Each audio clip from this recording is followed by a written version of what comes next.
જય સ્વામિનારાયણ વિદ્યાર્થી મિત્રો, બાયોલોજી ઈ વિદ્યાના ક્લાસમાં આપ સૌનું સ્વાગત છે. બાર સાયન્સ ચેપ્ટર નંબર 6 આનુવંશિકતાનો આણ્વીય આધાર. એનો ટોપિક 6.10 ડીએનએ ફિંગરપ્રિન્ટ, જે આ ચેપ્ટરનો એન્ડિંગ ટોપિક છે કે ડીએનએ ફિંગરપ્રિન્ટ શું છે અને ડીએનએ ફિંગરપ્રિન્ટ કેવી રીતે મેળવવામાં આવે. આપ સૌએ સાદી ફિંગરપ્રિન્ટનું નામ સાંભળ્યું હશે. સાદી ફિંગર એટલે આપણી આંગળીઓ, અને એની આંગળીઓ કે અંગૂઠો જે આપણે કહીએ છીએ એને અંગુલ્યાસ્થિ જ કહેવાય. એ આંગળીઓ જે છે એની અંદર નાની નાની ઝીણી ઝીણી જે રેખાઓ છે, ડિઝાઇન છે, એ જે પ્રિન્ટ મળે, આપણે થંબ મારીએ છીએ પેલા સાઈ વડે, એ ફિંગરપ્રિન્ટ છે. આધાર કાર્ડમાં પણ આપણી એક ફિંગરપ્રિન્ટ લેવામાં આવે છે. તો એ સાદી ફિંગરપ્રિન્ટ છે. એ ફિંગરપ્રિન્ટની કોપી થઈ શકે જો થોડીક બુદ્ધિ અને આઈડિયા વાપરવામાં આવે ને, તો આપણી આંગળીઓની પ્રિન્ટ એટલે કે ફિંગરપ્રિન્ટ એ કોપી થઈ શકે છે. એવા ઘણા પિક્ચરની અંદર તમે જોયું હશે કે કોઈ ફિંગરથી જ સિક્રેટ લોક ખુલતું હોય અથવા તો સિક્રેટ ડેટા ફિંગરપ્રિન્ટથી ખુલે, તો એ ફિંગરપ્રિન્ટની કોપી કરીને પણ વસ્તુ શક્ય બને છે. પણ ડીએનએ ફિંગરપ્રિન્ટની કોપી ન થાય. હવે આ ડીએનએ ફિંગરપ્રિન્ટ શું છે એને સમજતા પહેલાં આપણે થોડા ડીએનએની તો ઘણી બધી માહિતીઓ લઈ લીધી આ ચેપ્ટરમાં. એમાં પણ એક માહિતી આવી કે કોઈ પણ બે વ્યક્તિ હોય એની વચ્ચેના અનુક્રમોની સરખામણી કરવાની. એટલે કે કોઈ પણ બે વ્યક્તિઓ વચ્ચેના ડીએનએના અનુક્રમ, કોના અનુક્રમ? ડીએનએના અનુક્રમની શું કરવાની? સરખામણી કરવાની એક ઝડપી રીત છે, ફાસ્ટ મેથડ છે. એમાં કયા અનુક્રમોની સરખામણી કરવાની? તો પુનરાવર્તિત ડીએનએ. આ શું છે પુનરાવર્તિત ડીએનએ? કે ડીએનએના અનુક્રમમાં આવેલા કેટલાક વિશિષ્ટ પ્રદેશો છે, એક ચોક્કસ જગ્યાઓ છે.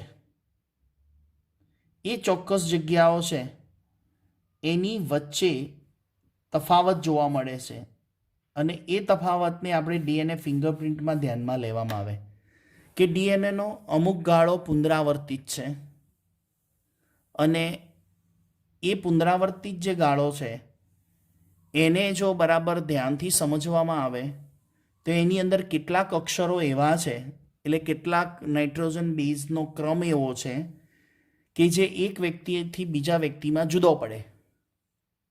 એને ધ્યાનમાં લઈ અને ડીએનએ ફિંગરપ્રિન્ટ કાઢવામાં આવે છે. ઓકે, તો બીજો એક શબ્દ સમજીશું, ડીએનએ પોલીમોર્ફિઝમ. એનસીઆરટીમાં શબ્દો થોડા ઓકવર્ડ છે, પણ આપણે એને સમજવાનો પ્રયત્ન કરીશું. પોલીમોર્ફિઝમ એટલે શું? તો ગયા વિડીયો લેક્ચરમાં પણ આપણે સમજાયું હતું કે આ પોલીમોર્ફિઝમમાં પોલી વત્તા મોર્ફિઝમ એમ બે શબ્દો આપણે જુદા પાડી દઈએ. બે શબ્દને જુદા પાડી દઈએ. એક લખીશું, પહેલો ટર્મ લખીએ પોલી મોર્ફિઝમ. એમાં એક શબ્દ લઈ લઈએ પોલી, અને બીજો શબ્દ લઈએ મોર્ફિઝમ. મોર્ફિઝમ શબ્દ એટલે મોર્ફોલોજી, બાહ્ય દેખાવ, ને પોલી એટલે અનેક. પોલીમોર્ફિઝમ એટલે અનેક અથવા ઘણા બધા અથવા બહુ, વધારે પડતા હોય એને બહુ કહીએ, ઘણા, અનેક. તો બાહ્ય દેખાવમાં ઘણા બધા ચેન્જીસ હોઈ શકે. એને ગુજરાતીમાં શબ્દ શું વાપર્યો છે એનસીઆરટીમાં? બહુ પોલીમોર્ફ, બહુલકતા.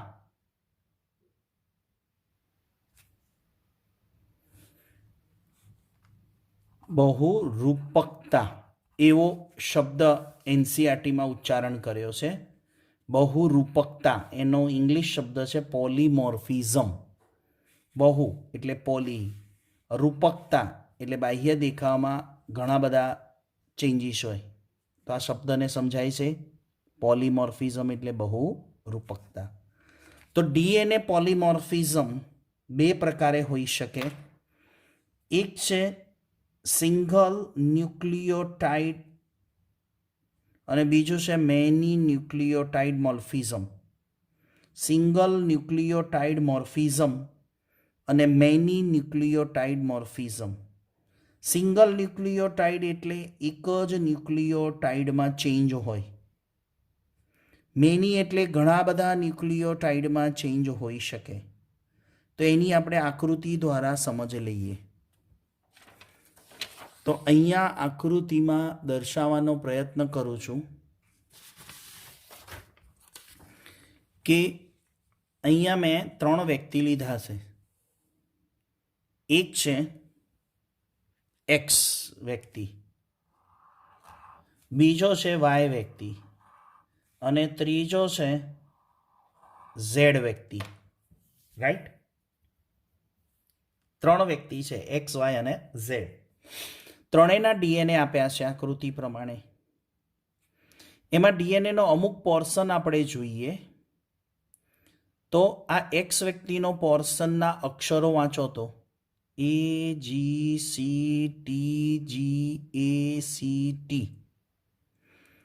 વાય વ્યક્તિના શબ્દો જુઓ AGCGACT. ઝેડ વ્યક્તિના શબ્દો જુઓ, એના અક્ષરો, શબ્દોની અક્ષરો AGCCGACT. હવે તમે ધ્યાનથી જોજો વિડીયોમાં. અહીંયા મેં ગ્રીન સ્કેચ પેનથી એક બ્લોક બનાવ્યો છે. એ બ્લોકની પહેલાંના અક્ષરો વાંચો AGC. વાયમાં AGC, ઝેડમાં પણ AGC. ઓકે? આના પછીનો બ્લોક વાંચો GACT. ત્રણેયમાં સરખા છે. તો આટલા 1 2 3 4 5 6 7 8. 1 2 3 4 5 6 7 8 બધામાં મેં આમાં 8 ન્યુક્લિયોટાઇડ છે. સમજો, 8 ન્યુક્લિયોટાઇડની અંદર એક ન્યુક્લિયોટાઇડ જે છે આ એક ટી, એક્સમાં ટી છે, વાયમાં જી છે અને ઝેડની અંદર શું છે? સી છે ને? બાકી બધા ન્યુક્લિયોટાઇડ 8માંથી તમને એક બાદ કરીએ તો 7 ન્યુક્લિયોટાઇડ કેવા લાગે છે? સરખા.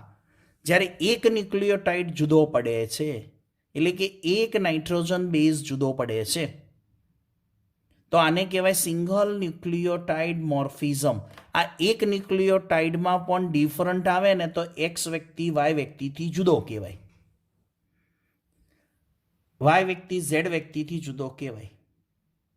સમજણ પડે છે? એટલે એક્સ, વાય અને ઝેડ એક ન્યુક્લિયોટાઇડને કારણે એકબીજાથી જુદા પડે છે, એટલે સિંગલ ન્યુક્લિયોટાઇડ મોર્ફિઝમ કહેવાય ડીએનએમાં. તો મેની ન્યુક્લિયોટાઇડ મોર્ફિઝમ એટલે શું? તો આવા ઘણા બધા ન્યુક્લિયોટાઇડ છે ને એની સિક્વન્સ છે ને એ જુદી હોય. કોઈ પી નામનો વ્યક્તિ છે, કોઈ ક્યુ નામનો વ્યક્તિ છે અને કોઈ આર નામનો વ્યક્તિ છે. તો એની અંદર 100થી 1000 ન્યુક્લિયોટાઇડ છે ને ચેન્જીસ હોઈ શકે. તો એને મેની ન્યુક્લિયોટાઇડ પોલીમોર્ફિઝમ કહેવાય. મને લાગે છે તમને બે પોલીમોર્ફિઝમ જે સમજાવી કે એક સિંગલ ન્યુક્લિયોટાઇડ મોર્ફિઝમ અને મોનોન્યુક્લિયોટાઇડ મોર્ફિઝમમાં ખ્યાલ આવી ગયો હશે. જો આ ખ્યાલ આવે છે તો આપણે હવે આગળ જઈએ છીએ. સમજો એક ગણતરી છે કે મનુષ્યમાં કેટલા એટલે કે કેટલા બેઝ પેર છે. આગળ આવી ગયું 3 ગુણ્યા 10⁹ કુલ જીનોમ છે. બરાબર. હવે એમાંથી આપણે વિશિષ્ટ લક્ષણો શીખ્યા. હ્યુમન જીનોમ પ્રોજેક્ટના વિશિષ્ટ લક્ષણો શીખ્યા. એની અંદર એવી ચર્ચા કરી 99.9% બેઝ પેર બધા જ વ્યક્તિમાં સરખા હોય. ડિફરન્ટ કેટલાનો છે? 0.1% બેઝ પેરનો. આ 0.1% બેઝ પેરને કારણે તમે મારાથી જુદા પડો છો અને હું તમારાથી ભિન્ન છું. તો 0.1%નો હિસાબ ગણીએ તો 3 ગુણ્યા 10⁶ બેઝ પેર આવે. આ બિલિયન છે એના મિલિયન થઈ ગયા. આને કહેવાય ડીએનએ પોલીમોર્ફિઝમ. 0.1% બેઝ પેર જે છે એ જે ડિફરન્ટ છે ને એને જ આપણે ડીએનએ પોલીમોર્ફિઝમ કહીશું. હવે જે આ બંને 99.9 જે સરખા છે, 99.9% જે સરખા છે અને જે 0.1નો ડિફરન્ટ છે, એવા ડીએનએને જુદા પાડવા હોય તો શું કરવું પડે? જે સરખા છે એને આપણે સમજી લીધા છે, પણ જે ડિફરન્ટ છે ને એને સમજવા છે કે ડિફરન્ટ છે તો એમાં એવું શું છે કે જે ડિફરન્ટ પડે છે જેનાથી આપણે એક વ્યક્તિને બીજા વ્યક્તિથી જુદો પાડી શકાય, અલગ તારવી શકાય. તો આ બંને ડીએનએ, એક ડીએનએ તો સળંગ જ છે ને, પણ એની અંદર આટલા બેઝ પેર સરખા છે એટલે 99.99% બેઝ પેર સરખા આવે છે. 0.1%નો ડિફરન્ટ છે. આ ડીએનએ ની અંદર સમાયેલા બે ભાગ જ છે. તો આ બંનેને જુદા પાડવા હોય તો density gradient centrifugation, D for density, G for gradients અને સેન્ટ્રીફ્યુઝનો એસ. આ ડેન્સિટી ગ્રેડિયન્ટ્સ પ્રમાણે આપણે જઈએ, ડેન્સિટી એટલે ઘનતા પ્રમાણે છૂટા પડે.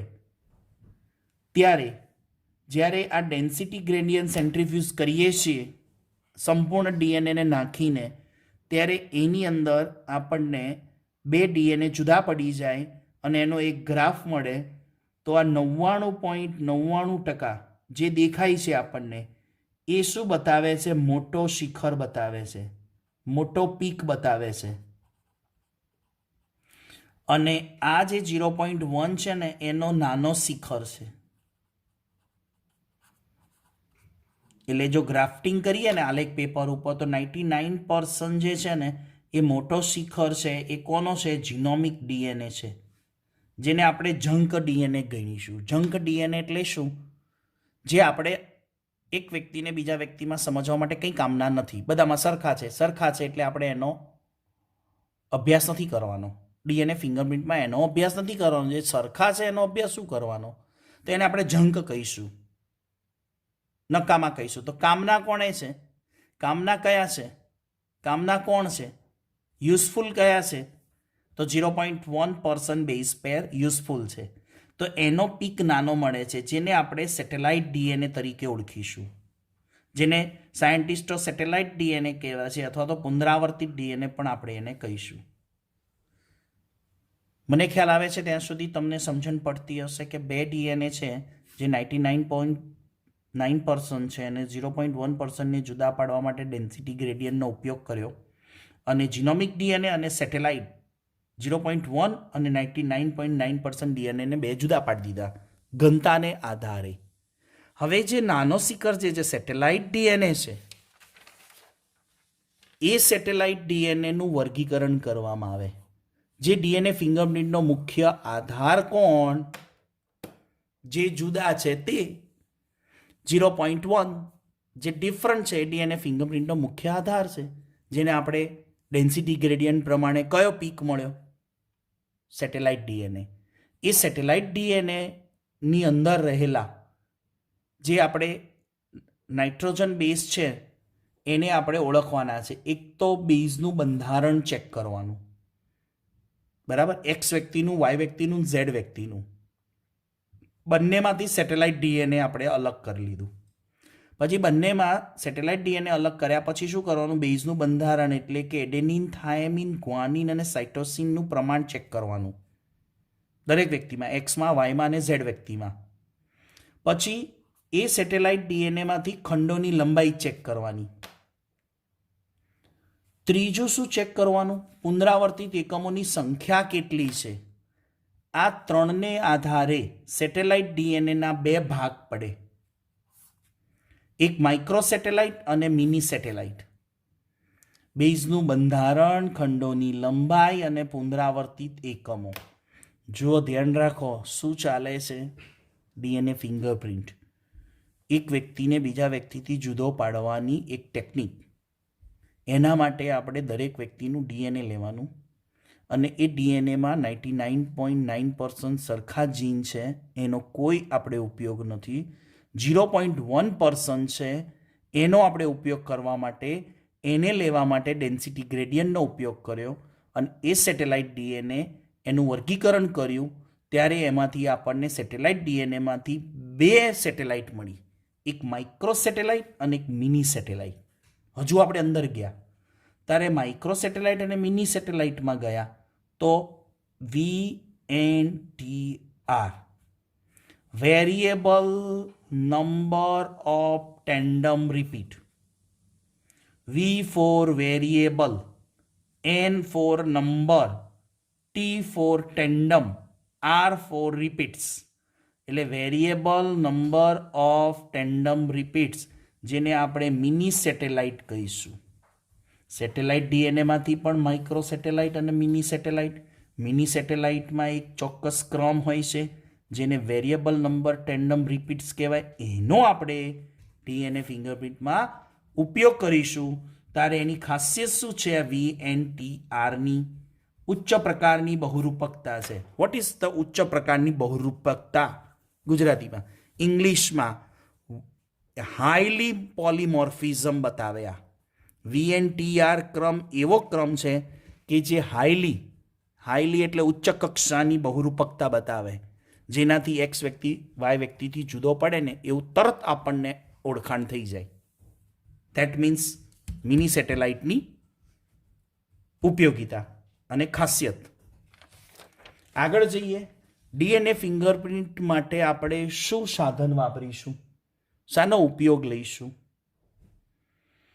માની લો ક્યાંક મર્ડર થાય છે અથવા તો ખૂનકેસ થાય છે, ત્યારે ગુનાહિત વ્યક્તિને પકડવાનું છે, અથવા તો જે ક્રાઇમ લોકેશન છે જ્યાં ક્રાઇમ થયો છે ત્યાં આગળથી કેટલાક એવિડન્સ મળે. જે જગ્યાએ મર્ડર થયું છે, ખૂન થયું છે અથવા તો કોઈ પણ પ્રકારનો ક્રાઇમ થયો હોય, ગુનો થયો હોય, ત્યાં આગળ એ ગુનો કોને કારણે થયો છે એ વ્યક્તિ હાજર નથી, પણ ત્યાં આગળના ક્રાઇમ લોકેશન ઉપર આપણને કેટલાક evidence forensic science laboratory CID જોયું હશે તમે, અથવા ક્રાઇમ પેટ્રોલ જોતા હોય તો એની અંદર ક્રાઇમ લોકેશન ઉપરથી કેટલાક એવિડન્સ એકઠા કરવામાં આવે. જેમ કે ત્યાં કોઈ વાળ હોય પણ વાળની અંદર વાળની પુટિકાનો ઉપયોગ લેવાનો છે, કેમ કે વાળ એ નિર્જીવ છે. જે આપણા શરીર ઉપર દેખાય છે ને વાળ એ નિર્જીવ છે, પણ એના મૂળ છે ને, એના રૂટની અંદર એક ગોળાકાર પુટિકા છે. એટલે આવું એક કંઈક હોય છે એની રચનામાં. આ વાળ આપણા શરીરની બહાર છે અને એના નીચે બેઝ છે ને ચામડીની અંદર ત્વચામાં આવી પુટિકા, એ પુટિકા જીવંત છે. એની અંદર કોષ છે અને એની અંદર કોષ કેન્દ્ર છે અને એની અંદર DNA છે, એની અંદર રંગસૂત્ર છે અને એની અંદર રંગસૂત્ર છે, એની અંદર DNA છે, એની અંદર શું છે? મિની સેટેલાઇટ છે. રુધિર, ત્વચા, હાડકાં, લાળ, શુક્રકોષ, આવી રીતે ફોરેન્સિક સાયન્સવાળા આવા ક્રાઇમ લોકેશન ઉપરથી એવિડન્સ એકઠા કરે. એટલે કોણ ત્યાં હાજર હતું અથવા તો ક્રાઇમ થયો એ પહેલાં કોણ કોણ ત્યાં વ્યક્તિઓ હાજર હતા, એના આધારે ગુનાહિત વ્યક્તિને પકડવાનો છે. એટલે પહેલાં તો શંકાશીલ વ્યક્તિઓને પકડી શકાય, પછી એમાંથી શંકાશીલ જે સસ્પેક્ટ છે એ સસ્પેક્ટમાંથી એક ગુનેગાર હોઈ શકે. ઉપયોગ ક્યાં થાય ડીએનએ ફિંગરપ્રિન્ટનો? એક તો પિતૃત્વની જાણકારી. ઘણીવાર તમે જોયું હશે, પુત્ર હોય પણ પુત્ર કોનો છે, સાબિતી કોની? એની મધર, એના ફાધર, પિતૃત્વ. માતા તો જ્યાંથી જન્મ લીધો છે એ તો એક જ હોય, પણ સામે એના પિતાશ્રી અથવા તો ફાધર્સ કોણ છે એ સાબિત કરવા માટે ડીએનએ ટેસ્ટ કરાવવામાં આવે છે ઇમિગ્રેશન હેતુ માટે. ઇમિગ્રેશન એટલે કે જ્યારે એક દેશમાંથી બીજા દેશમાં જવું હોય ને, ત્યારે એ લોકો એમના રેકોર્ડની અંદર ડીએનએ ફિંગરપ્રિન્ટનો એટલા માટે ઉપયોગ કરે છે કે એની ક્યારેય કોપી કે ચોરી ન થાય. એટલે જે તે વ્યક્તિ જ છે, આ જ વ્યક્તિ અમેરિકા જાય છે, આ જ વ્યક્તિ લંડન જાય છે, એ ડીએનએ ફિંગરપ્રિન્ટનો ઉપયોગ ઇમિગ્રેશનમાં થાય. સંબંધો સાબિત કરવા, કોણ પોતાનું છે ને કોણ અન્ય છે કુટુંબનું, એવા સંબંધો. વારસાગત રોગોને ઓળખવા ડીએનએ ફિંગરપ્રિન્ટનો ઉપયોગ થાય છે. અસ્થિ મજ્જાનું ટ્રાન્સપ્લાન્ટ થતું હોય ને એ સમયે પણ ડીએનએ ફિંગરપ્રિન્ટનો ઉપયોગ થાય છે. કોઈ રેપ કેસ હોય, બળાત્કારનો કેસ હોય, તો એની અંદર આરોપીની ઓળખ થઈ શકે એના વીર્યના નમૂના ઉપરથી, જેમાં શુક્રકોષો હોય. વારસાગત અનિયમિતતાઓ જેવી કે સિસ્ટ્રિક ફાઇબ્રોસિસ, હિમોફિલિયા, હન્ટિંગ્ટોન્સ અને અલ્ઝાઇમર જેવા વારસાગત રોગો છે, જેની અનિયમિતતાઓ છે, એની જાણકારી મેળવવા માટે ડીએનએ ફિંગરપ્રિન્ટનો ઉપયોગ થાય છે. આ એના ઉપયોગ છે, આ એના ઓળખના સાધનો છે. એટલે કયા માહિતી મળી શકે એવા બોડીના કયા પાર્ટ્સ કે નમૂના છે જેમાંથી આપણે ડીએનએ લઈ શકીએ. નેક્સ્ટ આગળ વધીશું.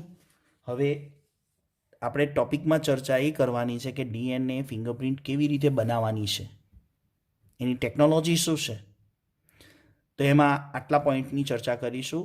એક તો એનું સંશોધન કોને કર્યું, ઓળખના સ્ત્રોત કયા, ડીએનએ ફિંગરપ્રિન્ટ કઈ રીતે તૈયાર કરવાની છે, એના સ્ટેપ છે, અને છેલ્લે એનું વિશ્લેષણ કેવી રીતે કરશું એની જાણકારી લઈએ. રાઈટ, આગળ વધીએ છીએ. પહેલું જોઈએ સંશોધન કરતા, એટલે કોને ઇન્વેન્શન કરી ડીએનએ ફિંગરપ્રિન્ટ. તો નામ યાદ રાખવાનું છે, નીટમાં પૂછાઈ ગયું છે. એલિક જેફ્રીયસ 1984માં. સાથે સાથે નીટમાં એ પણ પૂછાયું હતું કે ઇન્ડિયામાં first time DNA fingerprint doctor V K. Kashyap અને લાલજી ટંડન. ઇન્ડિયામાં first time DNA fingerprint use કરનાર, એનો ટેકનોલોજીને જાણકાર અને જાણકારી લઈ અને એનો ઉપયોગ કરનાર ડૉક્ટર વી.કે. કશ્યપ અને લાલજી ટંડન. અને ઇન્ટરનેશનલ એનું સંશોધન જે ફર્સ્ટ ટાઈમ 1984ની અંદર એલિક જેફ્રીયસે કર્યું છે, યાદ રાખજો. ઓળખના સાધનો, ડીએનએ ફિંગરપ્રિન્ટ માટે કયા કયા નમૂના લેવામાં આવે, જેની આપણે હમણાં જ આગળ ચર્ચા કરી. રુધિર છે, વાળની પુટિકા છે, અસ્થિ છે, લાળ છે, શુક્રકોષ છે, વગેરે વગેરે વગેરે. ત્રીજું, ડીએનએ ફિંગરપ્રિન્ટ તૈયાર કરવાના તબક્કા છે. આ એક આખી ટેકનોલોજી છે જે ફોરેન્સિક સાયન્સ લેબોરેટરીની અંદર એનો ઉપયોગ થતો હોય છે. તમે સીઆઈડીમાં જોયું હશે, સાહળુકે અને બીજું કોણ છે એની આસિસ્ટન્ટ, સાળુકેની આસિસ્ટન્ટ, જેનું નામ તમે કોમેન્ટ બોક્સમાં લખી શકો છો. પછી આવે ને એસીપી પ્રદ્યુમન, કુછ તો ગરબડ હે. દયા આવે, અભિજીત આવે, જે લોકો ફોરેન્સિક લેબની અંદર ડિસ્કશન કરતા હોય છે અને એક ટેકનોલોજી પ્રમાણે ત્યાં આગળ એક મશીન મૂક્યું હોય છે અને બતાવે છે ડીએનએ ફિંગરપ્રિન્ટ મેચિંગ અથવા તો ડિક્લાઇન અથવા તો એક્સેસ. એના રેકોર્ડ હોય, એ લોકો પાસે ઓલ ઇન્ડિયાના રેકોર્ડ હોય છે. એ રેકોર્ડની અંદર જે એના ગુનેગાર અથવા તો સસ્પેક્ટ લોકોને પકડ્યા હોય કે મર્ડરના ક્રાઇમ લોકેશન ઉપર ત્યાં 3 વ્યક્તિ હાજર છે, તો 3 વ્યક્તિમાંથી એક વ્યક્તિનું ખૂન થઈ ગયું છે. માની લો કે એક આપણે કેસ સ્ટડી કરીએ કે એક્સ, વાય અને ઝેડ, બરાબર, તો એ, બી અને સી 3 વ્યક્તિઓ ક્યાંક ફરવા ગઈ છે, એમાંથી કોઈ બી વ્યક્તિનું ખૂન થઈ ગયું. તો હવે બચ્યા કોણ? એ અને સી. હવે બંનેમાંથી ખૂન કોને કર્યું છે તો એ સાબિતી કરવા માટે ડીએનએ ફિંગરપ્રિન્ટ વપરાય છે, જે આપણી ચોપડીમાં એક આકૃતિ આપી છે. એ વ્યક્તિના રંગસૂત્રો, બી વ્યક્તિના રંગસૂત્રો અને સી વ્યક્તિના રંગસૂત્રો. ત્યાં આગળ આપણે ચેક કરીશું વિશ્લેષણમાં. હવે ડીએનએ ફિંગરપ્રિન્ટ તૈયાર કરવાના કેટલાક સ્ટેપ હોય છે. ડીએનએનું પહેલાં તો અલગીકરણ કરવાનું છે, આઇસોલેશનની ટેકનિક પ્રમાણે ચેપ્ટર નંબર 11ની અંદર એક ડીએનએ અલગીકરણનો ટોપિક છે, જેની અંદર આપણે ડીપમાં ચર્ચા કરીશું કે આટલા બધા બોડીમાં કોઈ પણ રુધિર લઈએ અથવા વાળની પુટિકા લઈએ, એના કોષ કેન્દ્ર, એમાં રંગસૂત્રોમાંથી ડીએનએ અને ડીએનએના નાના નાના ટુકડા કરી અને એને અલગ તારવવાનું. પછી રિસ્ટ્રિક્શન એન્ડોન્યુક્લિયસથી શું કરવાના, નાના નાના ટુકડા કરવાના છે, એટલે કે યોગ્ય જગ્યાએથી એને કાપવાનું છે. એટલે કે રિસ્ટ્રિક્શન એન્ડોન્યુક્લિયેજ એક પ્રકારનો ડીએનએને કાપવા માટેનો ઉત્સેચક છે, એન્ઝાઇમ છે. પછી એ જે ટુકડા કર્યા છે આપણે, એ ટુકડામાં ઇલેક્ટ્રોફોરેસિસ જેલ પદ્ધતિ છે, જેમાં અગારોઝ અથવા એગેરોઝ નામની જેલ લેવામાં આવે. એ જેલ લઈને ડીએનએના ખંડનું શું કરવાનું, અલગીકરણ. સમજો, આપણે એક ડીએનએ લીધું છે, આકૃતિ દ્વારા થોડુંક આપણે સમજીએ.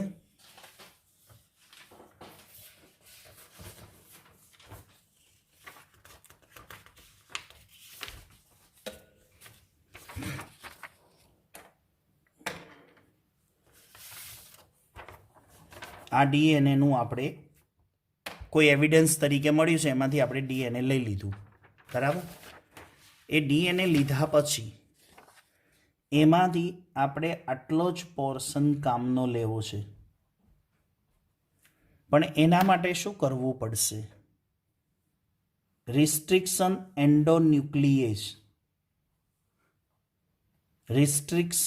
એન્ડોન્યુક્લિયેજનો ઉપયોગ કરીને એને ચોક્કસ જગ્યાએથી કાપીશું, ત્યારે ડીએનએના શું થઈ જશે, આવા ટુકડા થઈ જશે, જેમાંથી આપણે કામનો ટુકડો છે આ. ઓકે, એટલે હવે એને ઇલેક્ટ્રોફોરેસિસ જેલ એટલે અગારોઝ જેલ ઉપર જેલનો ઉપયોગ કરવાનો. ઇલેક્ટ્રોફોરેસિસ નામની મેથડ છે, એનાથી આ બધા ટુકડાઓ જે છે, જે આપણે યુઝફુલ નથી, એને દૂર કરવાના. જે કામનો છે આ ટુકડો, એ ખંડનું આપણે ઉપયોગ કરવાનો છે. એટલે એ અગારોઝ જેલ ઉપરથી હવે એને એક પટલ ઉપર લેવામાં આવે. હવે એ પટલ એટલે એક પ્રકારનો પેપર છે, એને આપણે કહીશું બ્લોટિંગ પેપર. તો સમજો, બ્લોટ એટલે પટલ, એક એવો કાગળ અથવા એવો પટલ કે જેમાં નાના અણુઓનું જોડાણ થાય, નાના નાના મોલેક્યુલર્સ, માઇક્રોમોલેક્યુલર્સ એની સાથે જોડાઈ શકે એવો પટલ આવે. ડીએનએના ખંડોનું હમણાં કીધું એમ અલગીકરણ કરવાનું છે ઇલેક્ટ્રોફ્લોરોસિસ અગારોઝ જેલની મદદથી. હવે આ બ્લોટિંગ શાના માટે વપરાય? એનસીઆરટીના બુકની અંદર એક જગ્યાએ લખ્યું છે સોર્ધન બ્લોટિંગ. પહેલાં બ્લોટિંગ સમજી લો. બ્લોટિંગ એટલે જેલ ઉપરથી, અગારોઝ જેલમાં રહેલા ડીએનએના ખંડને પટલ ઉપર લાવવાનું છે. પટલ એટલે કલા. શાના ઉપર? પટલમાંથી કલા ઉપર લાવવાનું, એટલે બ્લોટિંગ કહેવાય. પણ એવું ડીએનએના ટુકડાને જો કાગળ ઉપર લાવવાનો હોય પટલ ઉપર, તો સોર્ધન બ્લોટિંગ કહેવાય. આરએનએને જો પેપર ઉપર લાવવાનો હોય, પટલ ઉપર લાવવાનો હોય, તો નોર્ધન બ્લોટિંગ કહેવાય. પ્રોટીન જેવા અણુઓને લાવવાના હોય તો વેસ્ટર્ન બ્લોટિંગ કહેવાય. આ યાદ રાખજો ખાલી નીટ માટે. તો ડીએનએની ઉપયોગ આપણે કરવાનો છે, એટલે સોર્ધન બ્લોટિંગનો ઉપયોગ થયો કહેવાય, કે જેથી જેલ ઉપરથી પટલ ઉપર સ્થાનાંતર કરવાનું. આગળનું સ્ટેપ છે ડીએનએના ખંડોનું નાઇટ્રોઝ સેલ્યુલોઝ અથવા નાયલોન પટલ ઉપર સ્થાનાંતર. જે કીધું એ પ્રમાણે અગારોઝ જેલ ઉપરથી નાયલોન પટલ અથવા તો નાઇટ્રોઝ સેલ્યુલોઝ કલા, એના ઉપર ડીએનએના ખંડોને લાવી દેવાના. હવે લેબલ્ડ વીએનટીઆર પ્રોબનો ઉપયોગ કરવાનો. What is the probe? તો પ્રોબનો અર્થ પણ તમને સમજાવું.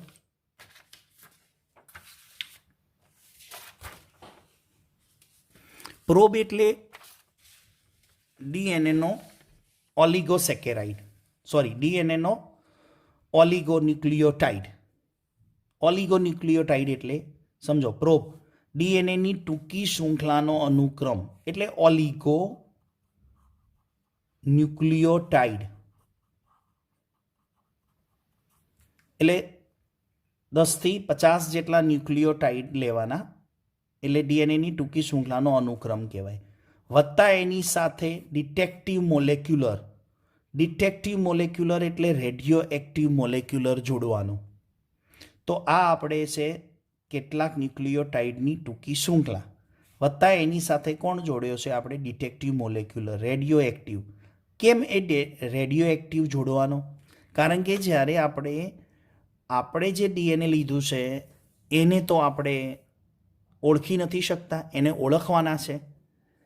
પણ આ પ્રોબ દ્વારા રેડિયો એક્ટિવ લઈ જે ચમકે રેડિયો એક્ટિવ એટલે ચમકતા રેડિયો ઓડિયોગ્રાફી મશીન છે એની વડે એને જોવાના છે. એટલા માટે ડિટેક્ટિવ મોલેક્યુલર લેવો પડે જે રેડિયો એક્ટિવ તત્વ કહેવાય.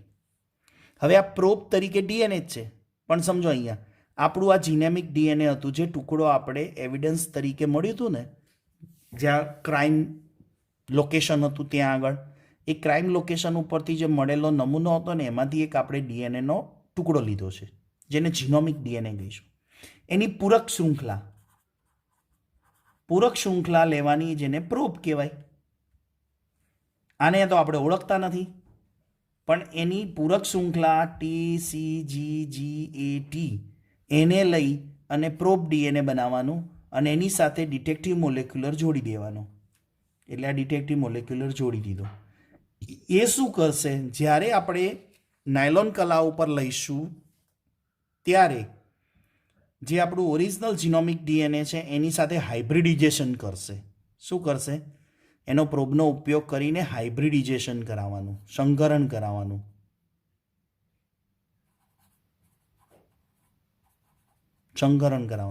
એ સંકરણ કરેલા રેડિયોગ્રાફી, ઓટો રેડિયોગ્રાફી મશીન કયું છે? ઓટો, સ્વયં સંચાલિત રેડિયોગ્રાફી મશીન છે, જેના કારણે આપણે પેલું ડિટેક્ટિવ મોલેક્યુલર લીધો છે ને, એના કારણે સંકરિત ડીએનએ ખંડોની ઓળખ થઈ જશે અને ગુનાહિત વ્યક્તિને પકડી શકાશે. હવે અહીંયા એક વિશ્લેષણ, હવે આવું વિશ્લેષણ કરવાનું અત્યારે તો કોમ્પ્યુટરાઇઝ થઈ ગયું છે, પણ હું અહીંયા એક ટેકનિક બતાવું છું જે અહીંયા મેં મારી રીતે ડ્રો કરી છે. પણ પહેલાં હું ચોપડી પ્રમાણે તમને સમજાવું કે કઈ રીતે એ વ્યક્તિ બી વ્યક્તિથી અને સી વ્યક્તિ એકબીજાથી જુદા પડે, એમાં ગુનેગાર કોણ છે એની આપણે સમજ લઈશું. અહીંયા આ આકૃતિ તમને પછી ખબર પડશે, કારણ કે પહેલાં ચોપડીની આકૃતિ છે ને એની પણ અહીંયા શોર્ટ ટેકનિક વાપરી છે, બરાબર? એ જો હવે હું શોર્ટ ટેકનિક બતાવું. અહીંયા આપણે ચોપડીનું નિર્દેશન કરીશું. હવે જો કેવી રીતે ફોરેન્સિક સાયન્સ ડીએનએ ટેસ્ટ કરે છે અને છેલ્લે ફાઇનલ સ્ટેપ એનું. અહીંયા જુઓ, રંગસૂત્ર કેટલા લીધા છે? અહીંયા એ વ્યક્તિ છે, ધ્યાન આપજો. આ એ વ્યક્તિ છે, આ બી વ્યક્તિનું ડીએનએ છે અને આ સી વ્યક્તિનું ડીએનએ છે. થઈ ગયા 3 વ્યક્તિ, એ, બી અને સી. ત્યાં જ્યાં આગળ મર્ડર થયું છે, ક્રાઇમ લોકેશન છે, ત્યાં આગળ અલગ અલગ 3 નમૂના મળ્યા અને એની અંદરથી મર્ડર કોનું થયું હતું? આપણે કીધું હતું બી વ્યક્તિનું, અથવા તો કોઈ બી એક વ્યક્તિનું મર્ડર થયું, પણ ગુનેગાર કોણ છે 3માંથી એ આપણે પકડવું છે. તો સમજો, હવે એ આપણે બધી જ પ્રોસેસ પૂરી કરી દીધી. હવે એક આ રંગસૂત્ર 7, રંગસૂત્ર 2, રંગસૂત્ર 16, કયા રંગસૂત્રો લીધા છે? 7, 2 અને 16 નંબરનું. 3 વ્યક્તિમાં સરખા નંબરના રંગસૂત્રો લેવાના, 7, 2 અને 16, રાઈટ? હવે શું કરે છે? જો અહીંયા હું તમને એક સમજ આપું. અહીંયા 7 નંબરના રંગસૂત્રની જે જોડી છે ને, એમાં અહીંયા ખંડો ગણો, ન્યુક્લિયોટાઇડ 1, 2, 3, તો 3, 1, 2, 3, 4, તો અહીંયા 4. અહીંયા કેટલા છે? 1, 2, 3, 4, 1, 2, 3, 4, 5, 6, 7, 8, 9, 10, 11. અહીંયા કેટલા છે? 1 2 3 4 5 6 7 8 9 9 છે. ખ્યાલ આવે છે? હવે ખ્યાલ આવી ગયો? હવે એ જ વસ્તુને મેં અહીંયા 3 અને 4 અને 11 અને 9 આંકડા લખી છે. એને હવે આપણે અહીંયા જોઈએ. પછી અહીંયા જેલ ઉપર વિસ્તૃત એક પટ્ટા મળે છે, જેને આપણે જેલ ઉપરથી ક્યાં લીધા? પટલ ઉપર. એના આંકડા જોઈશું. જો અહીંયા એ વ્યક્તિ તો 3 અને 4 કયા નંબરના રંગસૂત્ર ઉપર? 7 નંબરના. 7 નંબરના રંગસૂત્ર ઉપર એ, બી અને સી નું મેચિંગ જુઓ. અહીંયા 3 છે, અહીંયા 4 છે, અહીંયા 11 છે, અહીંયા 9 છે, અહીંયા 11 છે, અહીંયા 9 છે. ઓકે. અહીંયા 2 નંબરના રંગસૂત્રો પર જુઓ, 8 અને 7 છે, અહીંયા 8 અને 7 છે, અહીંયા 8 અને 7 છે. આ ત્રણેયમાં સરખા છે. 16 નંબરના રંગસૂત્ર ઉપર જુઓ, 5 અને 10 છે, અહીંયા 5 અને 2 ખંડ છે, અહીંયા 5 અને 2 ખંડ છે. તો 3 રંગસૂત્રોમાંથી મેજર કયા 2 રંગસૂત્રો 7 અને 16 ઉપર આ બી અને સી વ્યક્તિને મળતું આવે છે? તો આ બંનેના ડીએનએ મેચિંગ થાય છે. બરાબર. હવે આ પ્લેટ છે જેલ ઉપરથી, તો એના ઉપર સરખામણી કરીએ છીએ આ ત્રણેયની. અહીંયા એ, બી અને આ સીનું છે. અહીંયા આ એનું અહીંયા છે, આ બીનું અહીંયા છે, અને આ સીનું અહીંયા બાજુમાં જ આપ્યું છે. તો જો અહીંયા પટ્ટાઓની સંખ્યા સરખામણી કરવાની છે. 1 થી 12 પટ્ટા, જેની મેં સંખ્યા લખીને બતાવી છે. હવે તમે ચેક કરો કે અહીંયા 7 નંબરના રંગસૂત્ર, 2 નંબરના રંગસૂત્ર અને 16 નંબરના રંગસૂત્ર પર આ ચેક કરો કેટલા છે? 1 2 3 4 5, 1 અને 2. બી જો 1 2 3 4 અને 5, અને અહીંયા 2, 5 અને 2, અહીંયા 5 અને 2. આ તો સરખું છે બધામાં, 3 3માં. આમાં 11 છે અને 9 છે, 11 અને 9, તો 11 અને 9, અહીંયા 11 અને 9. તો શું સાબિત થાય? સી વ્યક્તિ ગુનેગાર છે. બરાબર. સી વ્યક્તિ ગુનેગાર છે. બી વ્યક્તિમાંથી ડીએનએ જે પ્રાપ્ત થયું હતું અને સી વ્યક્તિમાંથી, એટલે સી ક્રાઇમ લોકેશન ઉપર હાજર છે અને એને મર્ડર કર્યું છે.